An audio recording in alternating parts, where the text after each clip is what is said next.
everybody. Chad Westport back with a special edition episode. I have Manny from AutoPots today, and we're going to be talking about all thing AutoPots, kind of how the system came about, why it has its benefits, and the best way to use it, which if you've been following my channel, you know that I use it, you know that I love it, you know that it is my babysitter for the plants when I go away. It finally allowed me to take vacations after longer than I should probably admit to. So I'm very happy with the system. And Manny, dude, thank you for joining me today. My pleasure, Chad. Thank you for having me. Yeah. So AutoPots, in a nutshell, for somebody who isn't familiar, they're expecting it to turn into like a transformer or something.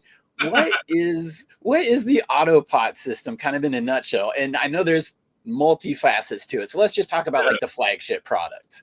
For sure. Well, look, in general, the system is it's an automated feed system, but our system is gravity fed, right?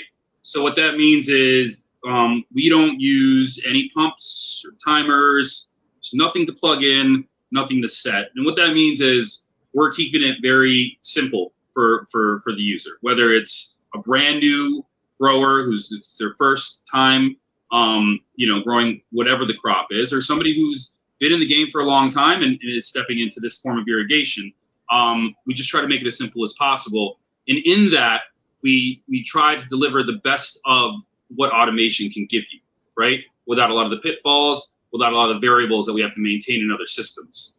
And the heart of the system is our aqua valve, which you're very familiar with, right? So that's this thing right here. I have a clear one. And I'll just do this real quickly so we all have a base for it. But this is the product this is the heart of the system. This allows all of our products to work how they work, and allows us to have a constant feed system without any of the active elements of other systems, right? And what we're doing here is it's a double float valve. So this will be sitting in a tray, either a large tray or a smaller module, and we'll focus on this inner float, right? So as the water comes into the tray, this inner float will come up and make contact with that entry point, right? This stops the water from coming into the tray. Now, simultaneously, this upper float will rise as well with that inner float and allow for air exchange, air to be pushed out of the center chamber. So as we do that, we effectively cut off the supply of water to the tray. And as your plant feeds, your media wicks, this upper float will just fall gently, cover that hole, and create a vacuum within this chamber. Now what needs to happen is your water level will fall until the tray pretty much dries up. The water seal will break here at the bottom, air will enter, valve opens back up. So what we're essentially doing is we're allowing the plants to dictate their flow of water into the tray based on their consumption. So, with single module systems, one plant may have a valve that opens and closes more often than another based upon the specific need of that plant, right? So this valve really, like I said, it's the heart. It allows us to do what we do here. There were, if we go back into systems previous decades ago in the past where people have tried to just use float valves, but you just have pots sitting in water. So the idea was, how do we get the plants to have, to cycle within the tray as we feed? And this was the solution right here with this valve. And that the aqua valve is probably the thing that sold me on the system, because you mentioned it's gravity fed. I'm moving parts can and will break. So I've never wanted to introduce, a bunch of pumps or mechanical things, or, particularly if the power goes out and my system was dependent upon that pump. Absolutely. So I've been hesitant to introduce those, but when I, came across the AutoPots, I'm like, that's a pretty freaking brilliant design. And I like how you just mentioned, because this is important, that the plants can still feed individually. Even if I have my reservoir hooked up, I could have one that, loves its water and the other that hates wet feet, but it's still getting that individual attention, if I understood that correctly. Yeah, no, you're right. Absolutely. And we have other systems that might have a few more pots on a tray, but even in those situations, they excel. They do very well. But in the individual module, there is more attention to that specific plant and its needs. Good. And another thing that I really liked about it too, and this is for the home grower, the hobby grower, all the way to the commercial level, because it's scalable. I come from the audio world. I'm an audio engineer by trade. And so I'm used to those big, long mixing desks that everybody's like, wow, how do you use that? Well, it's basically the same 2 inches repeated. So it's all scaled. And that's what I see about this system. So if I wanted just to do like 2 plants, I could do that. Or then maybe I upgrade. What would it take to upgrade from like a 2 plant system to like a 4 plant system? Do I have to buy a whole bunch of, again, I don't need pumps, but what would I need if I was upgrading?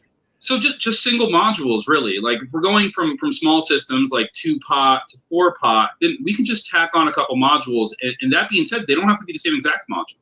It can be one of our larger modules, smaller. We have a lot of different pot options. So in that case, you just need a couple pots. But for the grower that really wants to expand, and I'll tell you, just you talking about your own experience with AutoPot and how it works. Like I use like the crack model for a long time, for years, in getting AutoPots in people's hands, and it's always like, well, let me give you one for free, right? You see how you like it, especially guys have been growing for a while. Oh, I don't know, Manny, give it to them. They're like, I need more. I'm like, great. Yeah, that's what happens. But like we're talking 4-pot system, like kind of our flagship product, is our 4-pot kit with the 15-liter pots, 3.9 gallon pots. If you're going to expand that out 3, 6, 5 more modules, then we want to start making considerations where the reservoir is concerned and increasing the size of the reservoir, or you'll be refilling reservoir daily, and the whole the beauty of this system is to let it just go for 4 or 5 days at a time, sometimes a week, depending on where you are in the life cycle of your crop. Yep. Well, I'm already learning things that I can use, my 7 gallons and my 4 gallons on the same reservoir. Just hook it up. Again, individual. That is pretty wicked. I'm sure I will introduce that at some point, because I'm always trying to, you can always fit one more in. So I for sure. I try to do that. Great. So with the watering, I said this myself, and I actually was just talking to another person who bought AutoPots the other day, and they're using them for their first run, and they were just really happy with how the plants look. The turgidity of the leaves, everything was happy and praying, and they're like, man, it makes me feel like I didn't understand hand watering. I'm like, yeah, it kind of will make you sometimes question your hand watering abilities because it was so happy. But that leads me to kind of one of the tricks of AutoPots is, what do you recommend as far as when should I turn the system on? Because if I'm just putting a baby clone into a 7-gallon AutoPot, or I'm starting a seed, or I put my seed puck in the top of that, can I turn the system on right away, or do I need to hand water for a little bit? What is the best, SOP there for people to go from seed all the way to harvest? Yeah, so we have general recommendations, but those are generally based on transplanting up, like, out of a smaller pot or a solo cup, right, where you have somewhat of a root mass, So when you look at our recommendations where, the 3.9 gallon pot might say, 5 to 7 days, the XL pot is 10 to 12 days, sometimes 2 weeks. The XXLs are going to a few weeks as well. This is generally taking into consideration that we're having a small rooted plant. Now, if it's much smaller than that, or if we're sowing a seed right into the pot, which a lot of our autoflower guys are going to do, then of course we got to use a little bit more of our judgment, right? And there's a lot of variables that could impact how quickly that plant will grow. You will need to hand feed, and generally what we're looking at, and this is like, we get a lot of emails about this, and we'll tell guys as a general kind of marker is to see when the leaves start to reach the edge of the leaves, reach the edge of the pot. You kind of can know that the root mass is made its way down into the pot, right? So you got to use a little bit of your own intuition here. If you don't have a rooted a plant, right? So like if you're coming out of like a 1 gallon into our 3.9 gallon, that thing's going to take off pretty quickly once it gets in there and you water it a couple times. But with our larger pots, you want to give them some time, and I can't stress enough. People get very excited about the system. They want to turn it on. They want to move forward, and that's great. But it might be the most crucial moment in using your system is allowing it time to establish itself before you open up the floodgates, But but if you are to open it up early, right, turn on the system early, and you see your plant lagging, right, because what you should see, and this is what everybody talks about with AutoPot, is this AutoPot jump, right? You turn that system on, you have visible growth within 24, 48 hours, right? It shoots up. If you don't see that, then you know that it was a little bit early, right? Just turn off the system, give it a few days to deal with the moisture within the pot, to let those roots catch on. You'll see the growth, and then once it does that, kick it on, you should be fine. And I like the use of rooting hormones. I think they can be very effective and really cut down some days here early on. There's a few products we recommend in the system that work well, but really anything out there that has some rooting hormones in it will give you a nice jump start. Little boost to the roots, and bigger the roots, the bigger the fruits. So that's always a goal. And proper watering just facilitates that. And again, I always like to inspect my root balls afterwards. So sometimes all the time I pull them out and take a look at them, and you get some nice roots in the AutoPots. Oh yeah. We got guys, sometimes their roots get so crazy, the pots, like our square pots, will start to turn round and get stuck in the tray. Like, that's how crazy the roots can get sometimes. And when those guys call me and they're like, "Man, I don't know what I did," I was like, "Well, you did everything right. Like, that, you should be proud of that. Like, it's you can't even pull the pot out of the tray." So yeah, we can get some crazy root action in the system. And part of that, the explosive root growth is, obviously the amount of water in there, but also the amount of oxygen and that balance within the media. Different medias have kind of different characteristics. I know coco, a little bit airy. Soil, it's going to retain a lot more of that moisture. Mm-hmm. Ultimately, capillary action from the roots is what's drawing it up from the bottom. Mm-hmm. Is there a preferred, or is it kind of an even wash? Do you have a preference as far as what type of media to use inside of the AutoPots? Look, I think those questions go back to the grower, their experience, the application that they're using our system in. So look, there's no particular substrate like I would highlight. I do want to refer people to our literature and the stuff that comes with your system and the things you can find online. In that, we do recommend to blend your substrate, right? Whether it is coco or soil, ideally we like that 50-50 cut. Industry standard for premix is generally 70-30.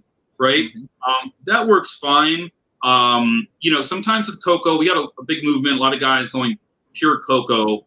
And, not all cocos are created equal in the sense that cocoa has multiple components to it. And if you're using like 100% cocoa, then make sure that there's a lot of chips and fibers in it, because that'll increase the oxygen within that pot, within the root zone. But we always recommend to blend. One substrate I'll highlight that can be a little bit problematic for people is peat.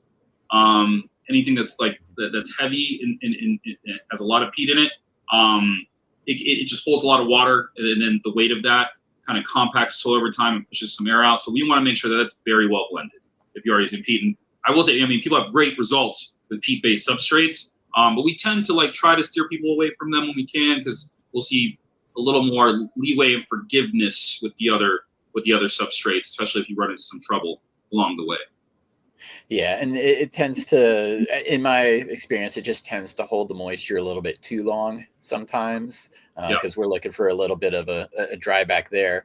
Mm-hmm. Now, one of the things that you offer that I haven't actually tried myself, I know other people that have, and they've liked it. I've seen the results, but the air base, the air domes, what is kind of the functionality of that? And how's it going to benefit the grower or the root zone possibly? Well, so forever, our recommendation with the system was a 1-inch drainage layer. It's funny to call it a drainage layer when there's nothing draining out of it, but it's just how we all talk about it. But a 1-inch layer of very inert material, number 3 perlite, clay pebbles, anything of that nature down there, 1 inch of it. Now, if you were not to use that, and most people aren't these days, you could move to the air base. And what the air base is just replacing that. It'll fit perfectly within the pot, and then it has wicking channels. So generally the order is, when you're potting up in an AutoPot pot, unless it's fabric. In the plastic pot, you're going root control sheet first, right? Then the air base, and then you'll throw your substrate in. So once we throw the air base in, there's open channels. You're going to pour your substrate into the pot, and don't pack the channels in. Just tap the side of the pot, let it gently fall into those channels, and it does exactly what it says. It's an air base. We're pushing your primary wick feeding substrate up and just allowing certain channels to wick through. And it's really cool to see the root structure that forms in there. We've had nothing but great feedback on this product. I've loved it since the second I got my hands on it. And it makes life easier for the grower. There's no need to be buying clay pebbles and certain size perlite or worrying about it. You just throw your air base in, clean it when you're done. And a cool feature for the air base is the middle of the air base has a hole in it that you can pop out. That's where your air dome can go. And then there's a little line for the air hose to come out of the pot. There'll be a little place where you can stick it and run it out your pot. So it holds the air base in place, which is nice because I know a lot of my AutoPot growers have done this. You'll be potting up your AutoPot, your air base is wiggling all around us. You put your hand down there, you start throwing stuff down. Some people will take a zip tie and connect their air base down and just make life easier. So the air base makes life easier there. Introducing the air dome is a whole new element to the AutoPot. And essentially the air dome is, think of it as an air stone for substrate. And the reason we can do that in this system is that it's constantly being irrigated. So there is a level of saturation that's always present. So because of that, we can run air through the roots, right? Because if there was ever a moment where you reach a certain dryness, that air would destroy the roots. So in the AutoPot, it excels, and it just supercharges the system, you know. Generally, I tell growers if they're thinking about the air dome, just get one or two, put it up against what you're already using, see if there's a big result. If there's a big jump for you and it really helps, then you can utilize it throughout your grow. If it's nominal, then you can pull it out because the introduction of the air dome does. Now we bring in pumps. Now we bring in electricity, and we're adding a little bit to where there wasn't. Not that it's that difficult, but I do like people to do some comparisons for themselves before they push forward. I always love to recommend A and B comparisons, ideally with the same cut, same tent, side by side. It's going to give you the best results there. And, on top of that too, do it at least 3 times before you solidify an opinion. But there goes a whole year for most growers. So yeah, give it a test, see what they think. I'll say that towards substrate as well, because we were just on the conversation of substrate, and I have these conversations with a lot of guys, especially guys using organic soil blends and super soils and things like that, of what is the right mix. And this is another place where you can have however many AutoPots you have. If you want to play with your blend, throw a piece of tape on there, write what's in your pot, do that, repeat again, see what works best, push forward that way. And that's like a lot of our larger facilities running AutoPots with organic soil mixes. This is how we start. It's minute changes to the blend and repeated testing, so we can collect data and see what works and then push forward. And it's so crucial in this. And I think sometimes I get lost with some growers, especially newer growers, are like, you get a little upset. They're like, hey, this isn't working. And it's like, man, there's a lot of science going on in your tent right now. I'm like, you gotta do some tweaks, and it'll take a minute. But once you get there, you're gonna be so happy with the results. So it's always good to keep that in mind.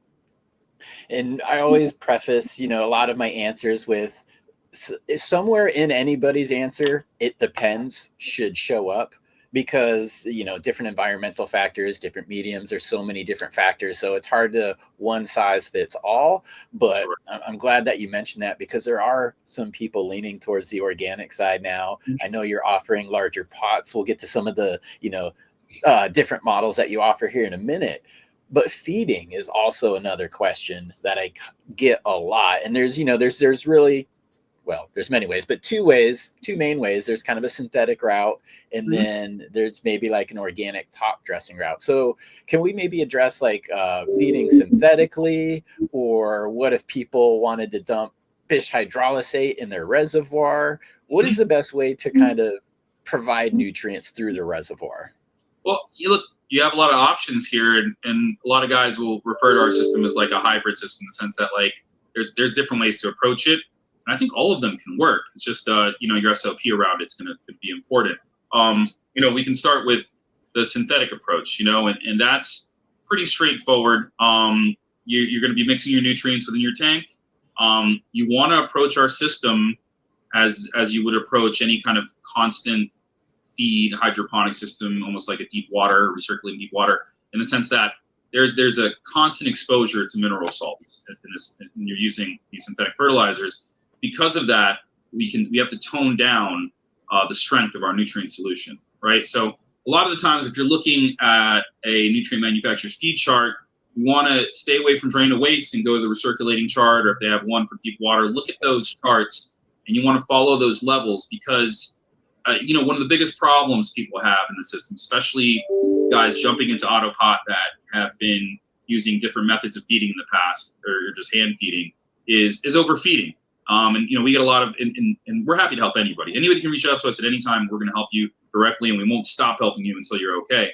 But a lot of guys come to us and they're like, well, I think I'm deficient in this, or this is going on, or my nutrient did this. And I'm like, look, generally all these nutrients have a luxurious amount of all the elements you need, and you're feeding it the right amount. The deficiency is occurring from overfeeding, and you just got to pull back, right? So that's my biggest advice for the synthetic guys is we generally want to stay under about 1.4 EC in veg, under 2.2 EC in flour. So it's roughly 700 ppm on the 500 scale in veg, 1100 ppm on the 500 scale in flour. And you'll generally stay out of trouble. Now, again, there's variation in approach with different genetics, and over time we get a better feel for that. There's some genetics that you can hit over the head really hard and they love it, and there's others that'll just burn up real quick. So again, there's variance here and there's a little testing, but those guidelines are pretty solid. And then people ask us in these cases, like, flushing, right? How would I do that in an AutoPot system? And our answer to that is you do it for, when you normally do it and for the duration that you normally do it, that you're accustomed to doing it for, because there's a little debate out there about flushing anyways, right? But within our system, you just do it through the system, right? We'll just put water in the tank, water in a flushing agent, and then let it do its thing. And then we also, on the synthetic side and the organic side, as far as just system maintenance goes, we want to make sure that we're opening up our the valve at the end of our main line. So generally once, twice a week. I like to say anytime you're like kind of changing your tank out, say you have a 2 or 4 pot system, you refill the tank, open up that tap, let it run for about 20 seconds. You can collect it, throw it back in your tank if you want, but let it flush out the line. Usually if there's any residual salts that are accumulating, they can accumulate kind of towards the end of the line. You can also use products like, Drip Clean and stuff like that can keep stuff running well. But since we upgraded our valve, and that's like kind of been like the evolution of the system over time, one of the big changes that we had, a couple different instances, was the aperture to the valve increasing. So we've gotten to a point now where it's very open. I mean, if you compare this to any kind of emitter or any kind of conventional irrigation you use, I mean, we're talking an exponentially larger hole that our nutrient solution is passing through. So this has given us a lot of leeway. And that's kind of a good segue into organic feeding, right? Or if people are doing like more synthganic, kind of introducing some more organic elements into the system, into the reservoir, which you can do. And we've done fully organic liquid grows in the system now with this valve. But now there's a little more maintenance involved, right? We want to be opening up that valve more, using good enzymes. We have an enzyme product that we make called Easy to Flow. It's bioenzymatic. It's very effective. And we chose it because it works so well within our system. But there are other products out there that people love that work well. And you'd want to bring those into the equation as you start introducing organic elements within the system. But as long as you do that, open up the valve and bleed it, use a good enzyme product, and introduce maybe a day of water between tanks, or half days of water, because this helps keeps the system clean the more organic that you get. And we've even had guys have a secondary smaller tank that they'll just shut off their tank and they'll run that water tank, for again half a day, a full day, just keep things clean. And that can, like, that right there, that one tweak, man, can make it so easy to run liquid organics within the system. So I'm sorry, Chad, I don't want to talk over you if you had anything to say. I'm just admiring the brilliance of that move of the secondary tank. I'm thinking functionally, how would I pull that off? You need a Y splitter. Yes, you guys do actually have the Y splitter nozzle, so Yeah. easy to construct from existing components already. We have some diagrams and some instructions on that in our growers guide. And the growers guide is available on our website. Comes with our systems, and we talk a little bit about that when it comes to organics. And I guess progressing past that is going to something that's become just a huge movement, insanely popular within our system, and it's using water only, and then having an organic soil mix, whether it's pre-made or people are doing their own. And this is super easy because now we're just putting water in the system, and it's more about getting the right blend within the pot. So you have guys like Build the Soil who have just been kicking ass with everything they're doing with our system, and just the list goes on of so many different products out there that can be used for people using their own soils. And I will say, a lot of the times you see AutoPot in a very large commercial environment, it's generally in this application because it's such a great way to irrigate these soils, and the results from it really speak for themselves. So when we do see these larger, grows that are, 5,000, over 10,000 AutoPots, it's generally they've done their homework, they've looked at what's out there, and they found that this form of sub-irrigation produces the best results and is easy to maintain. Not that there aren't synthetic guys using it on larger levels, but we tend to see a little more heavier on that side. And it's great. A lot of these emerging markets and new growers coming in, a lot of guys watching your show, we just get so much great feedback. People just AutoPots, living soil, autoflower genetics, throw it all in a tent, and I didn't know it could be this easy, So it's and we love hearing that. It's really, really, really great feedback that we get, which we love. And that's been kind of part of my mission here, is to make growing easy and accessible for anybody. It's I want to get people started. I want them to understand the benefits, and then they can progress, do whatever they want. So finding things that will kind of carry you from entry level to professional in the same product is also a big plus, because you're not throwing things away. The efficiency on the commercial scale is absolutely understandable to anybody who's dragged IBC units and tried to hand water rows and rows and rows. Having something like this saves time, saves money, saves manpower, and zero waste as well, which is on a commercial scale huge, especially in certain parts of the country where the runoff and the wastewater is being regulated. So we have guys that come to us and they're like, we had either to spend $50,000 on a reclamation system that filters everything before it goes back in, or we could throw AutoPots in. So that'll bring people to us, and to that in itself. So it's nice.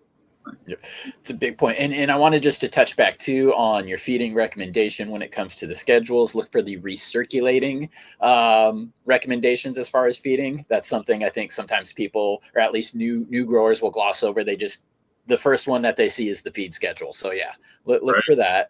And then enzymes help clean your lines. Now, one other way of feeding organic, and this is how I've kind of done it with AutoPots, is the top dressing, the dry amendments. Yes. Now, for that, I've kind of turned the system off for a couple of days. I've done my top watering, and then I turn it back on. Am I going to cause harm? Is there a better way? How would you suggest people approach dry amendments in the AutoPot system? You've approached it perfectly. That off period is really good, because you want the media, the pot, the rhizosphere, ready to receive what you're giving it from the top, right? So we do want a period of having the system off and getting things drier within the pot, so that it can be received better. Aside from that, there is the ability to use like cover crops or mulch on top to help your roots and moisture come up a little bit more to help receive. But honestly, it's not necessary. It still works wonderfully well without any of those adjustments. So I think you're approaching it fine, man. It's not too tough, honestly. Perfect. And me being the curious guy too, I wonder again how much that wicking action is going to reach the surface. That's another question that I got. And even with it on, with the top dressing, you go, a knuckle, 2 knuckles deep, the moisture's there. So I hadn't top watered. It is coming up. So a lot of those feeder roots at the top are still getting kind of the dissolved nutrients that it would need. Right. And on the flip side of that, kind of by design, that 1 to 2 inches, we want to drive for the synthetic guys. So those residual salts, as they pass through the pot and they all migrate to the top, they're not accessible to the plant. But on the organic side, we do want that moisture to come up a little more. And there's a few different techniques you can use to do that. There's even guys out there making like pot toppers that cinch on, that'll help the moisture come up. We have one available now for the tray to grow that zips over the top. All these things can aid in bringing that moisture all the way up. Yeah, and I want to mention some of the other products too. There's a couple out there, Hi Again. They use the AutoPot system as well, and they recently went on vacation, and they made some cool 3D printed clips to kind of help them get through their vacation.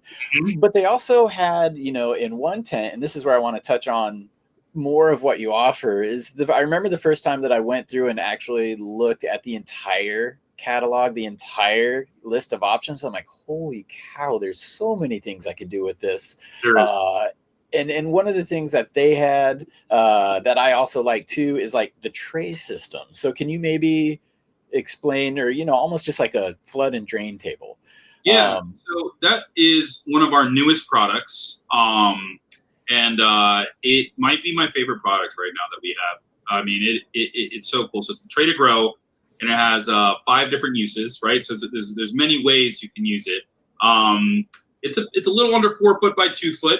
It has a little portion for our valve, and then we have the tray area, which has a wicking mat that goes inside of it. There's channels, and we push a wicking mat in there, right? And then we put a root control sheet over that. So the wicking mat brings up our nutrient solution or just water, and that hits either a large fabric bed that we have. Grassroots makes an awesome living soil bed that's been super popular, that fits right into the system. You can throw propagation media right on there. You can do microgreens. We have microgreen trays. We got microgreen producers loving it, buying them by 10, 20, 30 at a time. We have these special spikes that you can stick in there. They're wicking spikes. You run a little wicking line through the spike, and they just pop right into the channels. And then you can just take a bag of soil, drop it on there. The spikes will pop up into it, and then just rip a hole in it, throw a tomato plant in there, whatever, and go to town. So there's just so many uses for it, which is so cool. It's great to have this one thing in your garden that you can do so many different things with. And like for me, I love just throwing little plants on it, right? I'll throw these cardboard pots. You can pop them right on there, or like fabric pots. I could fit 12 of these on one tray. And they just go to town. And it's just a cool way for a lot of guys to have some plants sitting, chilling. You don't have to worry about it while your other stuff's going on. And the second you pull, you can throw these right into your AutoPots. So it can pop right into your flow, man. So it's super cool, and we can't keep them in stock. They are insanely popular, and this goes back to, I'll give credit to the innovator of a lot of these products is the owner our company in the UK, Jason Ralph Smith, and this is one of his brainchilds, which is a lot of these innovations we made on the system to make it better have really come from him, and he hit it out of the park with this one. It's been incredible, and this is not just a cannabis product. It spans out to lawn and garden, and just so many different areas, which is just great. So we've been, like I said, it's my favorite product right now. I love it. I have a deck next to my house. I live in New York City, but I have a nice deck. And I throw 3 of those on the deck. People walk by my house, they think I have a forest. I had a Reaper plant that was the biomass on this thing alone of basil. People thought there was a forest on my deck, and it was just 3 Trader Grows lined up, man. It was kicking ass all summer. It's great to hear that, the success is there. In my mind, I think instantly go to the clones and seedlings. That would be the great solution. Like you said, you could toss a bunch in there, let them do their thing until they're ready for the full AutoPots. But I also love growing, traditional veggies. Microgreens takes 3 weeks. They're never going to get pathogens. It's a great crop if you have a local restaurant you can sell to. I do have a sustainable ag background as well. So audio engineering, sustainable agriculture. Those are the 2 things I did school for. And oddly enough, I've found a way to combine them.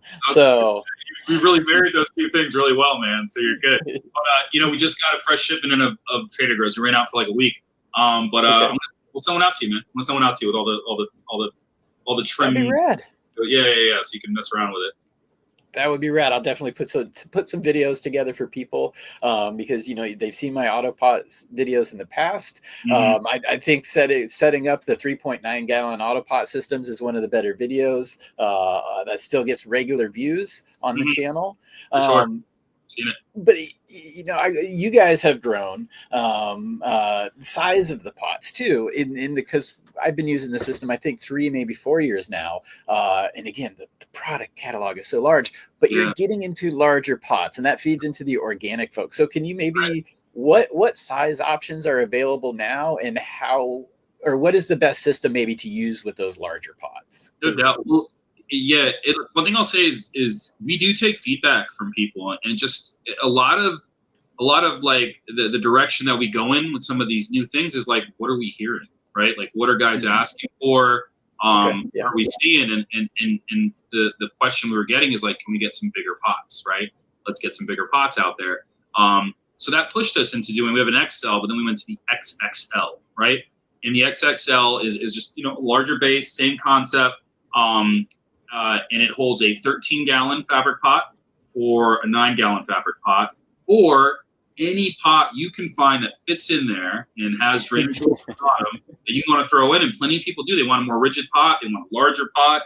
As long as it fits in there, you're good to go. And the cool thing about this module, and something we introduced with the Tray to Grow and the XXL, is a drainage port on the side. There's a little grommet that you just pull off the side of the tray, and you can use these outside. I mean, the thing was before, some of these modules, they're outside, you got them all hooked up, and it rains, where's the rainwater going, right? So now, as long as that drainage hole is right where the water line is for the aqua valve. So when it rains, the water comes into, it spills out. When it stops raining, we're at the water level of our normal water level. Once the plant takes that back in, the valve kicks back on again. So, it's a newer product, so we're collecting, and we've been reaching out to a lot of our users too. We're collecting like a lot of new content of people using AutoPots outside, right? So you have the power of outdoor growing in the sun, but using an AutoPot, and we're trying to see the biggest plants we can get out of these XXL. So hopefully we'll have like some really cool content to share with people. We have a few different people doing some things. The XXL, it's a wonderful product. So that's our biggest pot, the 13-gallon, and we have the 9-gallon that fits in there. Right under that is the XL, that's 6.6 gallons or 25 liters. Then the square 3.9, and then the 2.2 gallon, right? So that's our assortment of pots. And then we have the Tray to Grow system, which has a 25-gallon bed that can fit in there. Or, another good thing about the Tray to Grow is a lot of guys are like, they have AutoPots or they don't, but they're like, I'm using this pot and there's already a plant in it and I can't fit it into any of your systems. We'll just plop it right on the Tray to Grow. You can just throw a pot right on there, and I've seen, all the way to harvest giant plants come off of it. Or like it's almost the same concept. You mentioned the High Again guys, where Neil made the 3D printed model of the wicking tray, and it's taking the concept of the Tray to Grow there, using a wicking material, and just the pot didn't fit. He was like, I didn't know what to do. I'm going on vacation. The pot doesn't fit in the square. I'm not going to repot this thing. So you just sit it on top, man, and they got a gigantic autoflower out of that thing. It was just, did you see the pictures of those nugs they were holding? It was crazy. So I was really happy with that, and they were stoked. They were super stoked. So it was cool. I was really happy too. I was watching that grow closely. They had some of my genetics, the No Joke, in their tent as well. And so, yes, the AutoPot came through and kept them healthy and good. So excellent results there.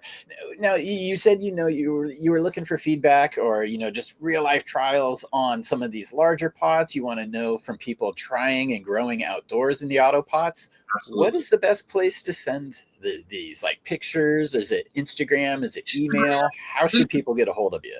Instagram is great. I mean, it's the main avenue, but email is fine too. It's info@autopot-usa.com, just like our website, just info before. You can find it on the website. Instagram is a great media for this. It's where we do a lot of like, the communication back and forth with a lot of our users. So that's a great place too, And I have a guy out in Boston. So we sell these valves by themselves, right? And with a cover. So then sky's the limit. What's your imagination? How do you want to use this valve and what do you want to do? So one of my friends out in Boston, he used to run one of our largest AutoPot facilities. He did an outdoor grow last year where he got kiddie pools.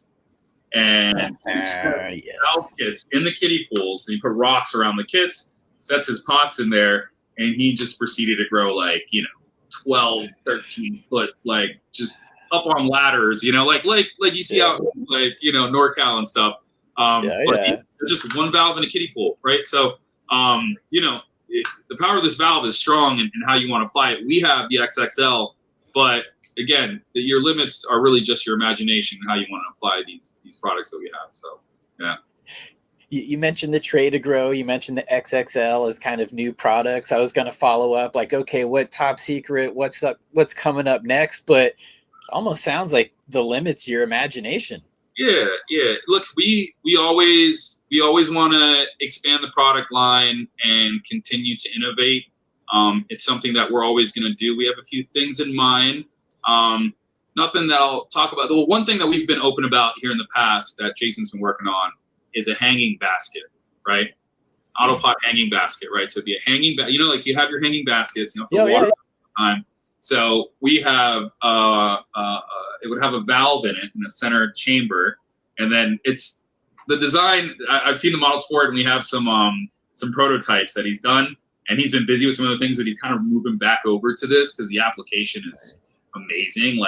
You can think companies like Disney World who have you go to Disney World, you see a million hanging baskets of flowers. They got to water all those things. You have these irrigation lines that shoot on, or you can have these self-watering hanging baskets, right? And one other thing that he was working on is a more aesthetically pleasing AutoPot. So these we have some designs for, and we've shared them a couple times, and they have big feedback when we do. But they just look a lot nicer for in-home, like these nice vases, and they're red, vase shape and red. And the base actually, you screw the pot onto it, so it's all one uniform pot, and has the line that goes into it. So this is just more aesthetically pleasing for indoor decor. Home decor. Yeah. Correct. So there's going to be a lot of stuff, but again, we love to hear feedback, and the more we hear something, the more it pushes us in that direction. So. Cool. Well, I will make sure that email is down in the show notes. I will make sure that the Instagram is in the show notes. If you guys have been watching and you want to try this out, I definitely have a coupon code for AutoPots. You can save yourself 10% off of any orders. Go to their website, use Westport on checkout, save yourself a little bit of money. And I highly encourage you guys to go take a look just to see what's available, to see what's possible. Again, it sounds like, the imagination is the limit to how you could use these. I love the kiddie pool idea. But for me, it has been, again, that go-to. It's I know I need to leave town for a few days. AutoPot's got my back. Trying to get a new person into growing and watering is one of the more difficult things for people to get right off the bat. So if you take that out of the equation, it allows you to read the plant more, spend more time looking at that, seeing how it grows, where deficiencies or toxicities may be arising. And then maybe later you could add it in if you wanted to, but it'd just be adding an extra step. So hopefully people start with it and they continue to use it because they like it. Anything else? I always like to give the floor over because I know I don't ask every question that's under the sun. But is there anything else that you wanted to mention, or again, maybe a website that you wanted people to follow through and have a look at? I think you hit everything. Just off what you just said there. I think with moving into automated irrigation, it's often a very daunting idea. People think about it man, that's too complicated for me. I don't want to do that. There's so much involved in that. And what I'd say is that our system is very, very easy to use, and it's an easy step into automation.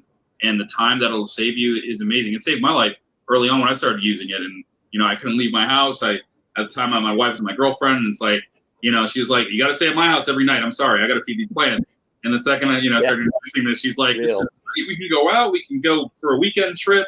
So look, it provides a lot of ease, but at the same time, you're not giving up anything in your grow. You're if anything, you're getting more performance, better harvest, better health with your plants. And if anybody runs into any trouble, please feel free to reach out to us directly. We get back to every single person that reaches out to us. I know that some of these, platforms and subreddits, there's a lot of info and there's a lot of great conversations happening there. I don't say anything against it, but you ask one question, you get 30 different answers. Yeah. Never be afraid to come to us. We're always here to help, Beautiful, man. Beautiful. Can't ask for more than that. So, Manny, thank you so much for making the time today. And I hope, everybody in chat, you guys enjoyed this. Hit him up, hit AutoPot up, hit me up if you guys have any questions. So again, thank you very much, Manny. I appreciate your time. Great conversation, man. Loved it. Thank you. Cool. All right. Have a good day. Peace, brother.